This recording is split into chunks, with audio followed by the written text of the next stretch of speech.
I do welcome all of you in this video. In this video, I will be explaining how to perform the experiment number 1 of the paper DSE 604B. The aim of the experiment, as you can see, is to design a power supply using bridge rectifier and study effect of C filter. This experiment you have already done in semester 4 in paper 410B. Now the experiment is explained in the book by N. Ghosh sir, and it is in page number 218. Now the circuit diagram to make the bridge rectifier is given here. I am showing it through this diagram. Here you observe that there is a transformer which is connected to a bridge rectifier, and the output is taken across the load resistance. Here, as you can see, the input is AC. It is a step down transformer in which the AC is 220 volt AC is brought down to 12 volt, and the input signal, if we put it on the paper, the input signal is AC, whereas the output across the load will be unidirectional, that is DC. As we know, the bridge rectifier is a device which converts the alternating EMF into the unidirectional or direct EMF. We have two types of rectifiers, a half rectifier, half wave rectifier, and a full wave rectifier. The bridge rectifier provides a full wave rectification. So we will be doing the full wave rectification, and the objective of this experiment is to convert the AC into DC. So it is, as it is shown here, the input is AC and the output is DC. For this experiment, the different apparatuses required are 4 diodes which are mounted on a board and is to be connected as a bridge, the multimeter or the voltmeters for measuring the EMFs, both AC and DC, the step down transformer, the capacitor for C filtering, the resistance box for load resistance, and connecting wires. The theory you know well. So we will be now doing the experiment. I will show you the different apparatuses and then we will go ahead. Now this is the transformer in which the input is given here in this part. This is through this wire, 220 volt input, and the output is taken from these two terminals. This is a center tapped step down transformer. So we will be taking the 12 volt output from these two terminals. This is the positive terminal and this is the negative one. You can see this. Now this is the 4 diodes which are mounted on a board such that the connections can be easily made. Here you can observe that we can number this as diode number 1, diode number 2, diode number 3 and diode number 4. In this diagram also it is given as 1, 2, 3 and 4. So the diodes are there and you can observe that this is p type, n type. Now right side is p type, left side is n type. Diode number 3, right side is p type, left side is n type. And diode number 4, the left side is p type and the right side is n type. Here you can see that the bridge can be made by using this diagram. Here we have 4 terminals A, B, C and D. A terminal has 2 connections to diode 1 and diode 4, which is realized here by connecting this diode number 1 and diode number 4, both P type, as shown in the figure also, both P type. Similarly, N type of diode 2 and diode 3 are connected to point C.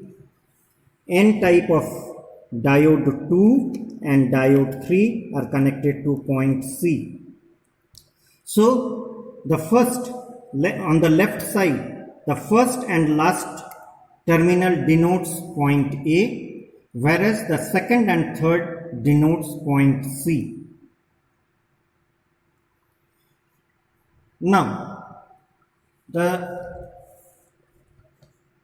N type of diode 1 and P type of diode 2, they are connected and they create the point B. Here you can see diode 1's N type and diodes 2 P type, they are connected and these 2 terminals behave like point B. Similarly, the N type of diode 4 and N type of diode 3, they are connected and these 2 terminals behave as point D. Now the connection, as you can see, according to the diagram, the transformer's output is connected to point B and point D. Here in this also point B, we have one of the connection from the transformer and the other end is connected to point D. Here you can observe this is point D. And the load is connected across point A and point C. Here also the load, as you can see from this point, this is the terminal 1 and terminal 2 of the load resistance, which we realize using the resistance box. Here this wire is connected to terminal terminal A, and the second one is connected to the point C. This way my first stage connection is complete. Now we have to take the output, both AC and DC EMFs across this load resistance, that is voltages across R, both AC and DC is to be taken. For this we connect a voltmeter, DC voltmeter, directly across the load resistance, whereas we filter out the DC using a capacitor, and then DC is also taken across the load. You can see this capacitor is used to filter out the DC so that the voltmeter can only show the AC voltage. This is realized here. We have connected, we have taken one of the capacitor from here. It has the 2 terminals. This is connected to the terminal 1 of the resistance box or the load resistance, and the other end is connected to the AC voltmeter. The other end is directly connected to terminal 2 of the load resistance. The DC voltmeter which we are using is transistorized. So first of all you have to adjust the 0 by connecting these two terminals using a wire, that is fusing these two terminals of the voltmeter, and you have to adjust the 0 which will be kept at that point for whole of the experiment, and this voltmeter is connected across the 2 points, across the 2 terminals of the load resistance, as you can see that has been connected. Now we have to take the reading. We are not using any filter right now, so the first observation or the first table will be without filter, and we have to change the load and note down the DC voltage and the AC voltage, and we will find the ripple factor. Now the ripple factor, as you know, is the ratio of Vrms and Vdc, or Irms and IDC. It is the ratio.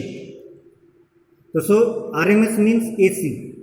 So we have the 2 voltmeters, the AC voltmeter which will denote the VR or VAC, and the DC voltmeter will show us the voltage, DC voltage. So first of all, now you can see, we will go to the table later on. First we keep our load at 5 ohm, at 5 ohm. Now the DC, as you can, DC voltmeter is showing a reading around 4.7 volt, whereas the DC is showing 2.8, we can consider it as 2.8 volt. When we increase this load from 5 to 10,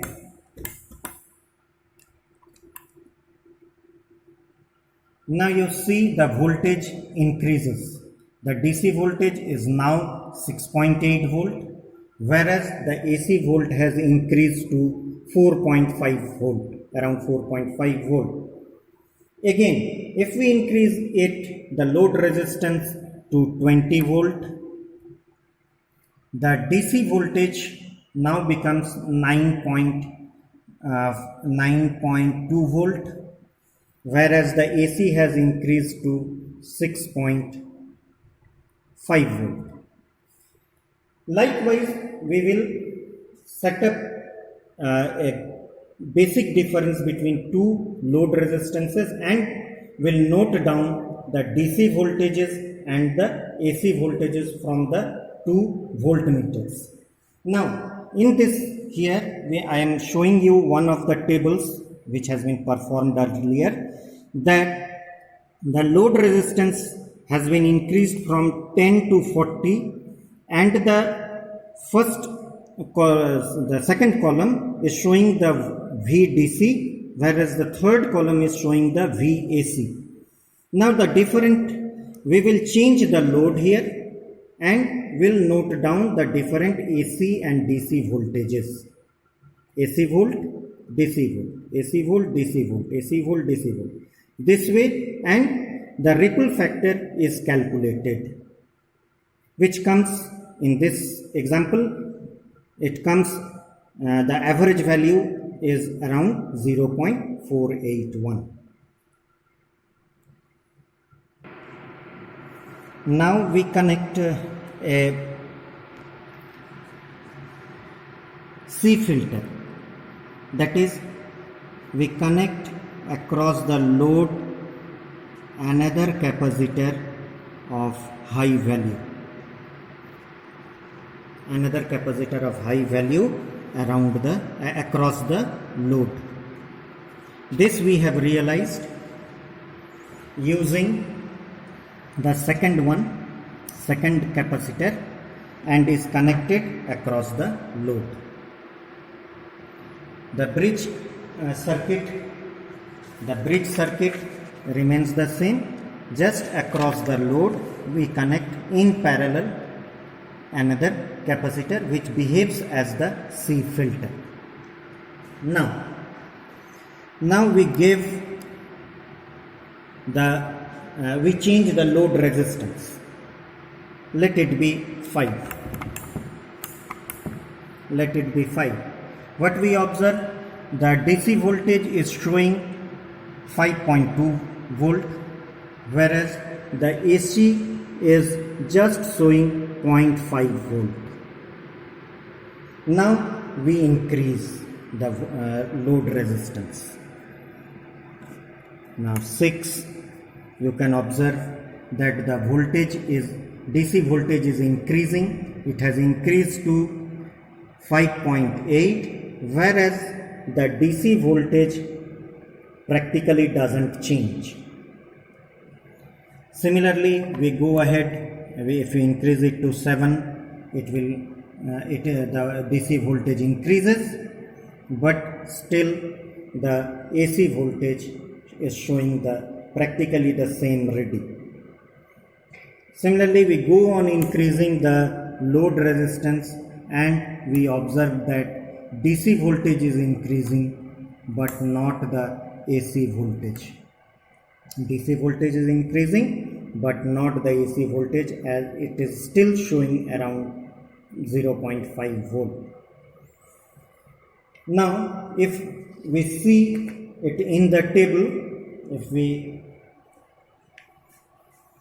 note down this in this one which has been performed earlier, the load resistance you can see that it is 10, 15, 20, 25, 30, 35. The DC voltage that goes on increasing. 7.2, 8.1, 8.8, 9.2, 9.5, 9.7. Whereas the DC voltage, it is around 0.5, 0.7, 0.5, 0.6. It practically remains the same. And when we calculate the ripple factor, it comes around 0.7. The average value comes to be 0.71. Now, the ripple factor measures how successfully the circuit is doing its task in converting the AC into DC. The smaller the value of ripple factor, the better is the rectification. So we can give the result as, without filter the ripple factor is 0.481, the average value, whereas with C filter it is 0.071.